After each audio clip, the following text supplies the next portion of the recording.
Hi everyone, this is the 16th YouTube video of my YouTube channel and I'm going to tell you about the central idea of poem Essay on Man. It is a poem composed by Alexander Pope. It is a poem written in heroic couplet. Couplet means, couplet को हिंदी में दोहा बोलते हैं और couplet means two line poem and heroic couplet means two line having same meter और meter भी कौन सा iambic pentameter is known as heroic couplet. अब meter क्या है, उसमें भी आयम्बिक पेंटामीटर क्या है, ये सब हम यूनिट 8 में डिस्कस करेंगे क्योंकि ये उसके अंडर आता है, यूनिट 8 के टर्म्स हैं. ओके, सो यहाँ पे जान लीजिए heroic couplet means having two line which have same meter, that is iambic pentameter, is known as heroic couplet. This poem forces a man to know about himself oblique herself. The first duty of man is considered to be that of knowing about oneself. इसमें जो poet है वो ये बताता है कि जिस human being है, मैन है, उसकी पहली ड्यूटी है कि वो पहले खुद को जाने. First duty of man is considered to be that of knowing about oneself. पहले खुद को जानो. Try to know yourself firstly. Don't be so bold that you can raise question to before God.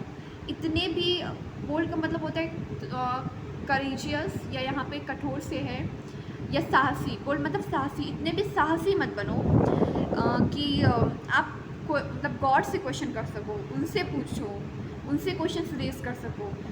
rather than asking to God, ask yourself. That is the idea of this poem. Man is the proper subject of study for a man. Man के लिए proper subject क्या पढ़ने के लिए? Man ही है, यानी खुद को पहले जानो, खुद को पहले पढ़ो. यही इसका सेंट्रल थीम या आइडिया है. He is born only to die. Man is born only to die. Death is universal truth. If anyone born, he or she should have died one day. About man's position, poet says that he holds an intermediate position in the chain of being.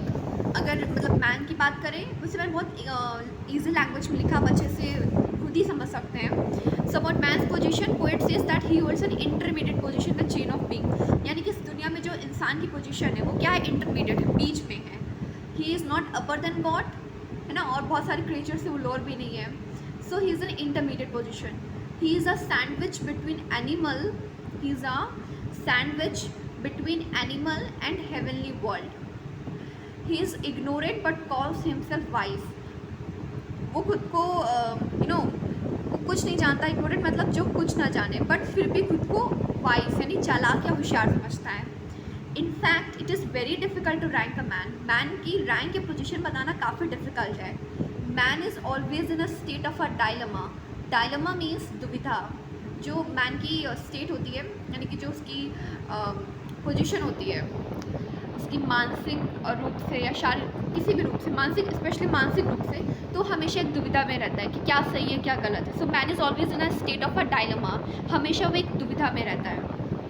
He did mistakes and this cycle of committing mistakes and correcting them goes on until he breaths his last. तो गलतियाँ करना, फिर गलतियों से सीखना, फिर से correct करना, ये जब तक आप हैं तब तक ये सब, ये साइकिल, ये प्रोसेस चलता ही रहता है. So this is a poem by Alexander pope. Poem का नाम है एसे ऑन मैन. ओके, इसमें जो थीम है या जो मेन सेंट्रल आइडिया वो यही है कि man is the proper subject of study for a man. Man is the proper subject of study for a man. Okay, the first duty of man is considered to be that of knowing about oneself. इसीलिए मैंने इसे underline कर दिया है. So this is the central idea of poem Essay on Man.